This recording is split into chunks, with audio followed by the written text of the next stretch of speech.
Espinoza, Nadeem, Mr. Al Hassan. dude, best friend. What's going on, man? Ah, just excited to be here with you again. Yeah, We, like you said earlier, we did 100 episodes podcast together, I know. and Seems this like is the first since then. seems like a So lifetime ago. it was a That was lifetime wild, bro. ago. That was a lot of fun. Yeah, That was a lot of fun. That was yeah. a lot of fun, bro. I mean, I met you when Lila, your first daughter, was 3 or 4 years old. So we met in 2018, and that would make her 5. So Yeah, she was bro. 5 years old. Yeah, and I've got to be here with you and around, for the next two to come, Yeah. or which have came. Yep. Sure, what 5 and 2 now? So now they're all 12, 6, and 3. Man, wild. Wild. Yeah, dude. So tell me a little bit about So becoming a I'll dad. wind the clock back. Yeah. So for me, kind of going back, a couple things that I think were important was number one, I grew up in a 2-parent household, mom and dad. Dad's Mexican, mom's white. Dad was Catholic, mom was Mormon.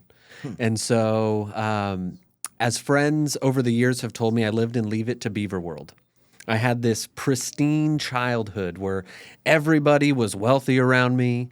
Everybody was going on cool trips, doing cool stuff. Very sheltered and isolated, had lots of opportunity, and it was a amazing childhood. Like it's like the older I've gotten, the more I dug into psychology, I just felt super, super fortunate. And one of the big benefits to that, especially growing up in the Mormon faith, was that it was highly structured the way the Mormon church is, like a business. So everything was structured around teams. So as a young man, you have all the 12-year-olds together, and then or 12 and 13, all the 14 and 16-year-olds, the 16 and 18-year-olds. And you had lots of opportunities for leadership. So I was fortunate enough to be selected by the adults to be the leader of all 3 of these groups as I grew up. And so it provided me a lot of opportunities to plan, organize, execute on activities, lead, develop relationships with both adults and my peers. And at the same time was going through Boy Scouts. I became an Eagle Scout. As one of my friends like to say, I'm a double stamped Eagle Scout. So I'm an Eagle Scout, and then I got 2 palms, which is like 2 additional steps. But that taught me about survival. That taught me about all kinds of life skills. And again, just following a path. And then sports. That was like the other thing. I played team sports basically from the minute I could walk because my dad was a huge sports fan, up through high school. Football, basketball, baseball, and volleyball. And again, always a team captain, always leading the team. And so for me, the team mentality is an environment that I feel very secure and safe in. It's like I got my people with me. We're all on this mission together. If someone's slacking, it's like bring them up, pull them back in, get their ass back in gear. Let's go and execute on the mission. And so, like I said, things during that period of time were really great. I also started a landscaping business at 12. So from 12 to 18, I was doing landscaping myself, which was amazing. So a little entrepreneur right from the beginning. But then my senior year in high school, the earth shattered. I had an uncle who committed suicide. And it was, the story that comes to mind is the Buddha. So the Buddha lives this perfectly sheltered life. And then one day he goes out into the world and he sees suffering for the first time. And that was what I experienced. I had never actually seen true suffering in life. And to have it cut so close to home, to see the ripple effects of that, it broke my brain essentially. And, within a few months, I had several other family members who had similar experiences. Luckily, they weren't fatal. And it tore me up inside. I started to go down my own, what people call the dark night of the soul at 18 years old, basically, and essentially hit rock bottom myself. And through that process, I started to learn about psychology because I had to go talk to a therapist, and I started to go through this process, and I started to get really interested in the mind, and specifically like, how does someone go from being a normal human who like you didn't see any red flags with to all of a sudden they want to end their life? Like that was the craziest thing to me. And at this moment I just thought like I want to figure out like how that works and how to make sure that never happens to anyone else again. And at that same moment, I found out I was having my first kid. So I'm like rock bottom, starting to kind of figure stuff out. And then I get this grenade lobbed into my life of this baby. Now, the cool part, and I think a lot of it was how I grew up, was my response to that was instant responsibility. Like, I remember I was working construction. We were working on a job. We were rebuilding someone's bathroom. And I get this call, and I answer. It was my girlfriend. We'd been broken up at the time. And she's like, I'm pregnant. And I just remember my first thought was, you have to get your ass in gear. You have to figure out your life. And you need to go and support this new family that you're building. And it was shortly after that I re-enrolled in college because I had started college and dropped out because my mental health had just tanked. I was still working construction. And so I like to say that first year after my beautiful angel, because she saved my life, she wasn't a grenade, she was a gift from God. I started to just invest every single ounce of my time in learning how to be a better person and putting myself on a path to where I could actually provide. In that first year, I think combined our household made $23,000. I was in school full time. I was supporting this little family. We were barely scraping by. And I remember I was making like $17 an hour, as a couple years in. She was like 2 or 3. And things were starting to finally feel like somewhat normal. Like there was a little bit of stability there. And, similar to you, I'd gotten super interested in cannabis through this time because cannabis was this emerging medical alternative health option. Because of my interest in mental health and because I had seen pharmaceuticals wreck multiple people in my life, I decided that, I think I want to go deeper into this. I want to understand the science. So I started reading research papers. I started reading books on the history of cannabis. And I got convinced. I was like, I think this is going to be a huge opportunity for me. This is going to be a huge market. I think I could really cover all the things I want to, and I'm super interested in this. And so my dad had a friend who knew somebody who was starting a new dispensary, and they were looking for bud tenders, people who sold the weed basically. Now, to my Mormon brain, this was still like the most insane thing ever because I went from like, we don't drink alcohol, coffee, or tea to now I'm like considering going to working into a dispensary. And so I told my wife, like, I think I'm going to do this. And she was not happy about that. Because as you can imagine, you're this young couple who got pregnant as basically teens, and now you're going to go be a professional pothead? Like, no, thank you. But I really believed in it. I really believed that there was a movement here. I believed that there was utility, and I wanted to invest because I saw, like you, the medical value of it and thought I could help so many people this way. Yeah. So I'm still going to school. I apply for this dispensary. I get the job, and it's $12 an hour. So I just went from like the most money I'd ever made in my life to now the least money I've ever made in my life as a professional.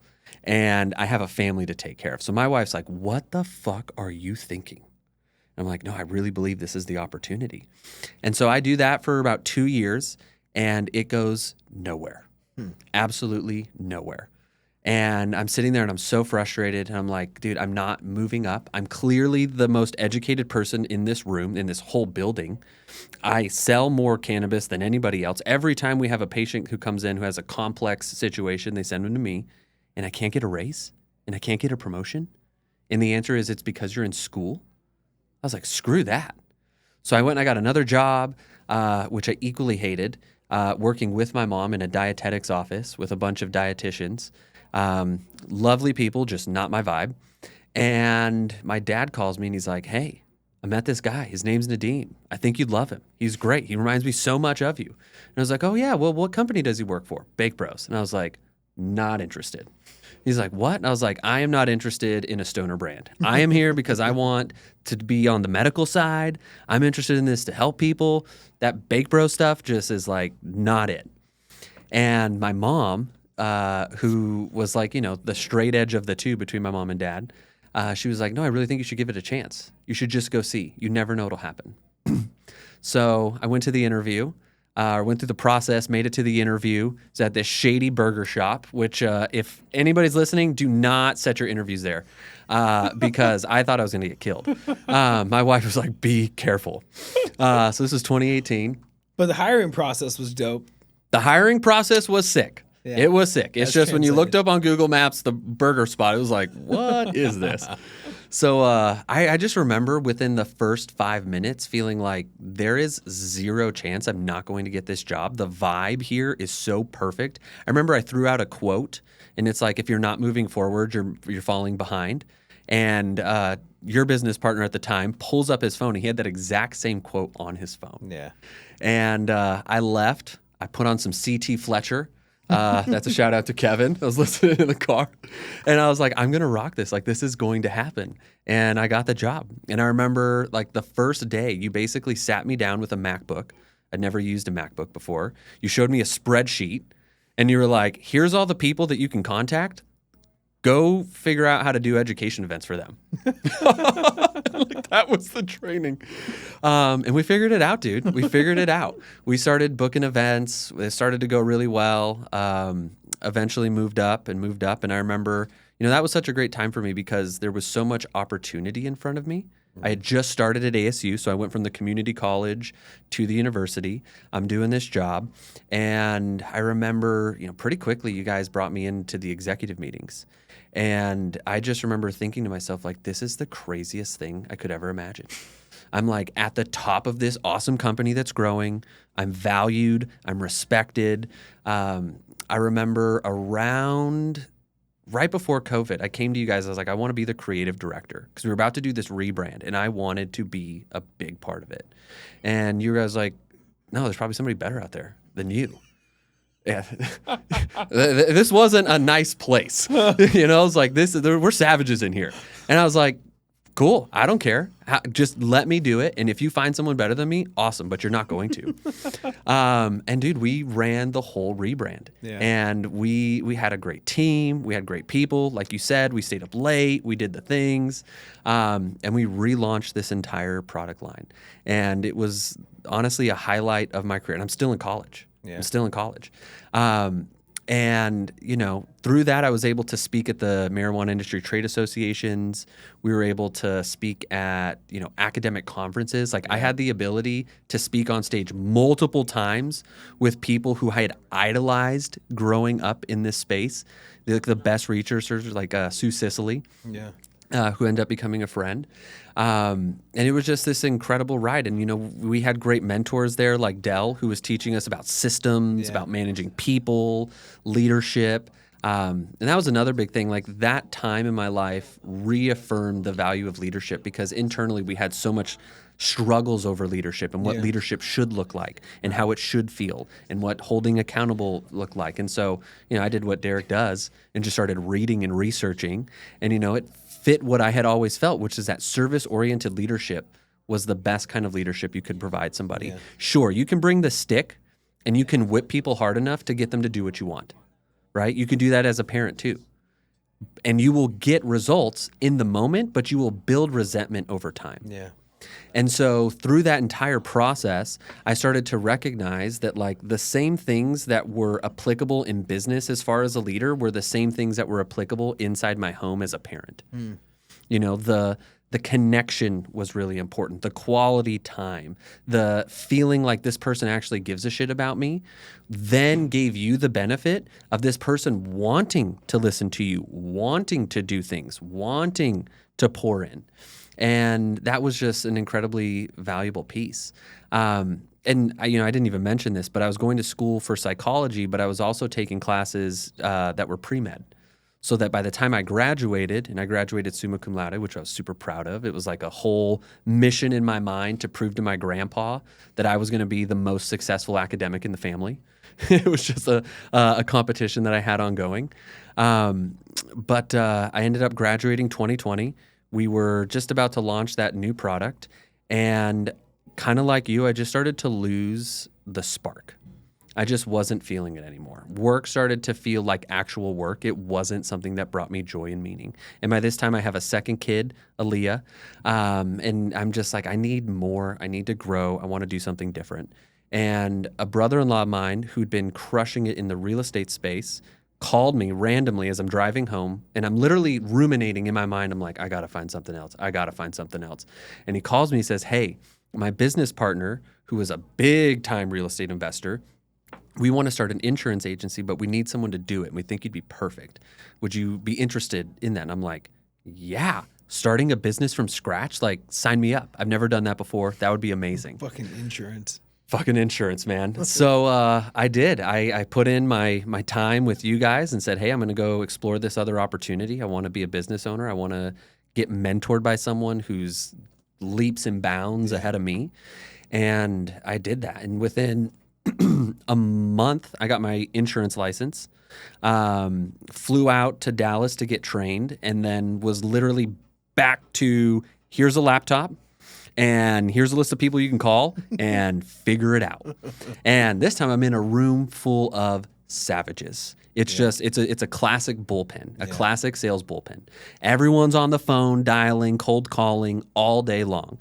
Now, keep in mind, I was super comfortable putting myself in front of a room full of people and educating on a topic that I knew super well and selling in that manner. I was not comfortable talking one-to-one, especially on the phone. That was not my thing. I was the kind of person who would take a phone call and go into another room so no one could hear me talk. Like, that's where I was at. And now I'm sitting here like, oh my God, my income is 100% attached to me doing the thing that I absolutely can't stand. And I have like almost zero deal flow. Because the way that insurance works is you get all of your leads from loan officers. You don't get them from real estate agents. So even though there's this whole room of people who are selling houses who need insurance, I'd get like 2 or 3 of those people a month. Because again, their loan officer is sending them to someone else. So I had to call loan officers and start to try to sell them on sending me business. But within a year, I built $1 million business. I mean, I sold $1 million worth of insurance my first year. It was unreal. Yeah. And I built the process for prospecting. I built the process for training a VA who could do a bunch of stuff for me. I had it all systematized. It was working super well, but my soul was dying. Because again, I wanted to help people. Yeah. And insurance was great. I mean, if your house gets, on fire and you have to file an insurance claim and they actually pay, that's great. But that didn't light me up. Not in California. And so I again went to my best friend Nadeem and was like, dude, I can't do this anymore. I'm like so burnt out. And I remember you telling me, you were like, hey, I think you should go through this somatic breathwork training. Because I was like, I want to join the team. And you're like, you'd have to go through this training. And I remember thinking like, I've done tons of therapy. I've been meditating for over a decade at this point. I've done plenty of plant medicine journeys. I doubt I'm going to, and I have this degree in psychology and I've been obsessed with this field. Like, I'm not going to go to this training put on by this guy who in my head at this time is just a hippie and he's going to teach me anything. So, but I was like, this is what I need to do to get the job to work with my best friend again, like I'll fucking do it. So I show up and it cracked me open in a way that had never happened before. Yeah. I remember showing up the third day and I just had tears pouring out of my eyes before the day even started. I was the first one there. And it was all of this stuff that I'd been stuffing down that finally was able to surface. And we did a session that day and you and another person were like working with me and I just had this massive release. And I ended that training realizing that this was a modality, breath work and somatic work, that could achieve a lot of the things that I'd been looking to cannabis or looking to psychedelics for. And all people had to do was breathe for an hour and have another person show up so fully for them that they could feel comfortable releasing that and coming back to themselves. I was all in. And so, shortly after that, I started with you guys, I think within a couple months. Yeah. The insurance agency, thankfully, I have a little brother who was perfect for that kind of work, who likes that kind of stuff. He just slid in and he took it off and he's running that today, which is super cool. And I started doing sales for somatic. Yeah. And built a process that I was like, hey, I could train someone to do this. And so we brought on another person and then we brought on another person. And then I stepped into marketing for a little bit because at that time our marketing had gone all the way down. So I brought it back up to at least a living pulse. And then around last year, man, we were like, hey, we should try to do the agency thing again. Because we had tried once. Well, we'd actually had the one client that was stuck doing jack shit here in Arizona. Yeah. And then, a year later, she was doing $500,000. Oh yeah. Yeah, she was ripping. And so like we'd always had like a consulting business, but it was a one-off thing with clients. And we also were doing stuff with other people in our own lives. Yeah. And you came back to me at the end of last year and were like, hey, I think I want to do this again. Are you interested? And I'm like, yeah, absolutely. Yeah. And so it started and it took off, and here we are, man. And it's been a beautiful journey ever since. Yeah, it's been rad. 2025 was the highlight of my year meeting Kevin, you know, because we both came to the acquisition workshop. Yeah. Like we both came. And at that point, you know, again, we'd already had quite a few clients that we were working with, and like it had already scaled them to 500,000, you know, months, I think is what Julia was doing. Yeah. She was ripping. And I was like, all right, well, shit, there's something here. And I was getting to a point in the current deal that I was working on where I was like, dude, just deal fatigue on like decisions not being made by the other people. Yeah. And so I was like, fuck this. I'm putting my chips back in you know, in my hands. And so, like name got tossed around, you know, through a group out in Austin. That's where I live. And Austin's got a lot of the people that we focus on at Praxis, which are a lot of the thought leaders, the creators, individuals that have a community in a high ticket, but maybe not necessarily the strongest operational lift. And they need support in that. And so like what we discovered, you know, me, you, Kevin, is that there are, what I discovered is I don't want to work with startups anymore. I fucking hate that. Amen. It sucks. And it's like, there's a lot of lift. A lot of lift, man. A lot of lift. And it's like, cool. Anybody out there that wants to do a startup, we'll take equity of your business and we will scale the fuck out of it, because I know we can, because we've done it multiple times, but we will not work with you on a retainer or rev share deal. Now, the individuals that are out there that were like thought leaders and creators, what I like to call the poets on the platform, that have a transmission that comes through them, that have done something great. And we have, you know, four of them now, you know, that have millions of followers across platforms, millions of views across platforms, have been in the game for a decade or more, are industry leaders in their space, in men's work, in sex, love, relationship work, in alternative education work, alternative health work.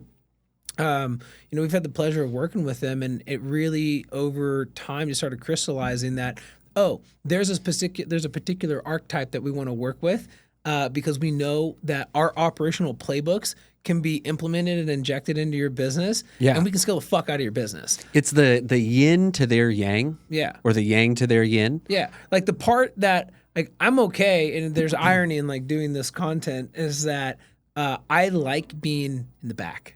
I like being behind the curtain. Yeah. After at one point, dude, I was just thinking about this. At one point, we were the creators. That's it. Right? Like we were writing scripts, we were filming content, we were doing all of that.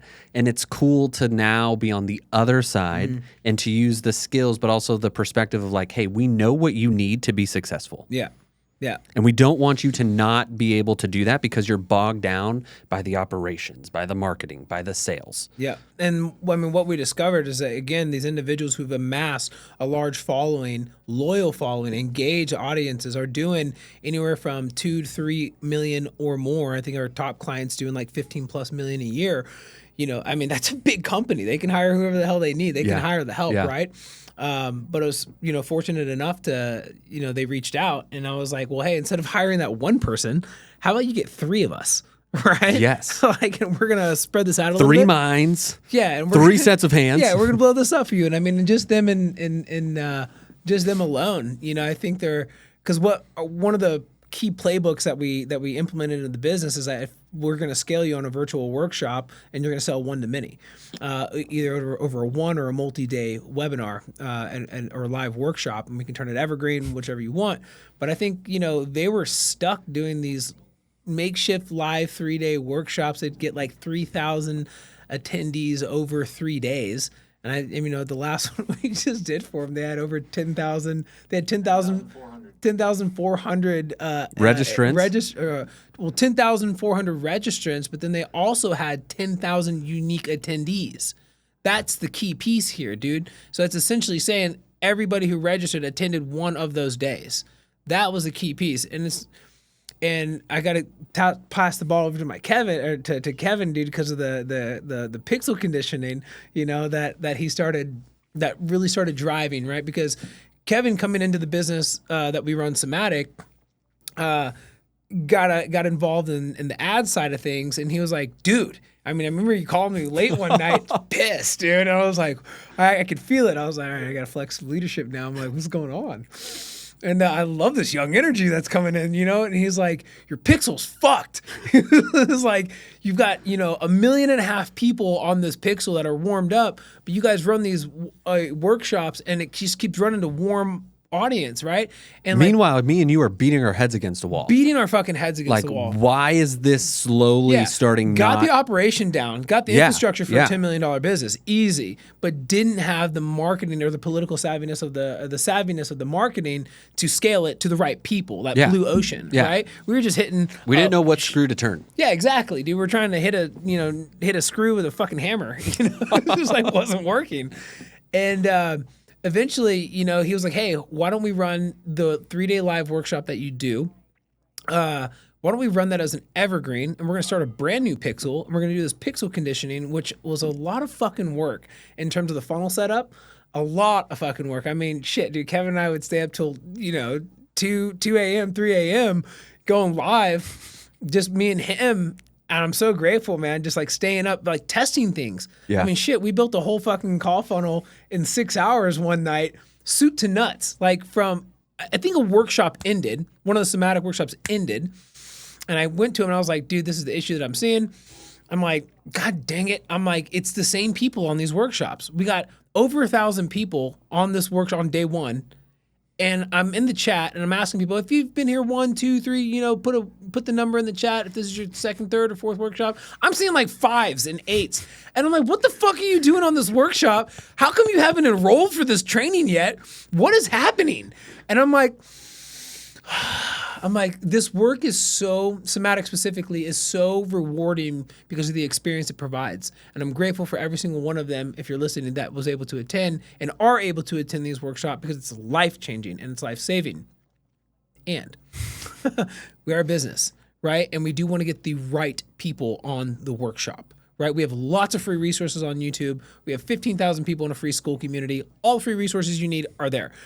But not for these workshops. These workshops But sales is the lifeblood of a business. If we don't have enough, we can't continue to provide value. Yeah, exactly. Especially for free. To all these people. And so after that day one, I was telling him that, and he was like, the pixel's just fucked, And he was like, we got to get these donkeys out of here. He's like, you're letting donkeys into the house, and they're kicking down the door, and they're just fucking up the house. And I was like, how do we corral the donkeys? Like, tell me, dude. I'm a shepherd. Like, I'll figure it out. Like, I'm far. I'll do the damn thing. And he's like, let's just start a new funnel right now. I'm like, okay. There was something along the lines of that. And I was like, great. And he's like, you want to film this right now? I'm like, yeah, like right now. Like, let's do this. And we did soup to nuts in in the matter of like 6 hours, meaning we created the opt-in page. We did all of the routing from the forms, basically the conditional logic on like where they go based on what they answer in those forms, because that was like it seems so simple, but it's a really fucking important step. But also like what you're pixeling based off that conditional logic, where they're landing, what's the next page that they're landing on. If somebody's qualified, they land on a qualified page. If they're not qualified, they land on a disqualified page, right? We don't just kick them out. It's like, hey, you're not qualified for this, but we're going to recommend this. Don't pixel that fucking page, right? Pixel this page, right? And there's a whole bunch of conversion factors that he's doing in the back end with his wizardry. And just over time, so we set up the opt-in page, all the conditional logic and all the pixeling, created probably like 15 ads. I'm literally filming this VSL and these ads like live. Like I literally am like talking to the camera and he's over here on Zoom because I'm in Austin, he's in Vegas. And he's like, maybe don't say it like that. Say it like this. And I'm like, all right, retake. So he's literally like live coaching me in this as I'm doing it. And I mean, by the end of the 6 hours, we had 15 ads running, and a full funnel running. We ran like 1,000 people through it within like 2 days, just to start testing and running things. So then we set it up as an evergreen webinar, and we did that not for necessarily the sales, but we did it for the testing, like to see if we could get the right people in this evergreen workshop, and it was working. So now we're running that for a live workshop. And I mean, just last night we were looking at it because we just started one for the opt-ins. And dude, we're looking for people who are coaches, therapists, or practitioners that are working with 10 plus clients. And we had like a 32% of the opt-ins of 1,000 that had already opted in were that. Yeah. Right. And not to Instead mention, of the entire pool being like 80% of the wrong people, it's 80% of the right. it's 80% of the right Correct, because people then you now. factor in the 1 to 5 and 5 to 10. Exactly, of the clients, exactly. I right? think only like 14% were Correct. people And that so, were all not that to interested in. say, over the last, actually back up a little bit because I went to Kevin and I was like, hey, dude, you got a really particular set of skills and I really fucking need your help. I'm like, we've got a lot of deal flow on the table, probably like $100,000, $150,000 worth of deal flow on the table that I can't take on because I'm doing it by myself. Yeah. I'm like, it's just like, or it's just me and Derek, and I need this. And we're both at capacity. Yeah, at capacity. Maybe more. and I was like, I know you got your own like agency going on right now, like doing the damn thing, high value. I'm like, would love to bring you in on it, just like straight down the middle, 33 across the board, 33, 33, 33. Don't want to fuck around with like retainers. Just like we want to bring you in on this business. We have an LLC. This has been operating. We'll bring you in on it. Like if you want to go fast, go alone. If you want to go far, go together. Yeah. I could tell that landed for you. Three Musketeers. Yeah, man. And I know I kind of feel a little bit of hesitation, like a little bit. And I was like, how about we just work together until the end of the year? Yeah. And then if it's a yes, like let's do this. You ended up coming out to Austin, and it was basically in the bag. It was like, yeah, let's fucking do this. Hell yeah. And from there, dude, I mean, yeah, our goal is $1 million ARR in this first year, and we're already at $500,000, pushing almost $500,000, and that's awesome. And dude, it's February 26th, something like that. So I think we're gonna hit it. But it's all been a product of distilling down, what our roles are and what we do. Right. And so I've been heavily involved with the operations and acquisition. We're all a part of the acquisition because we all know people.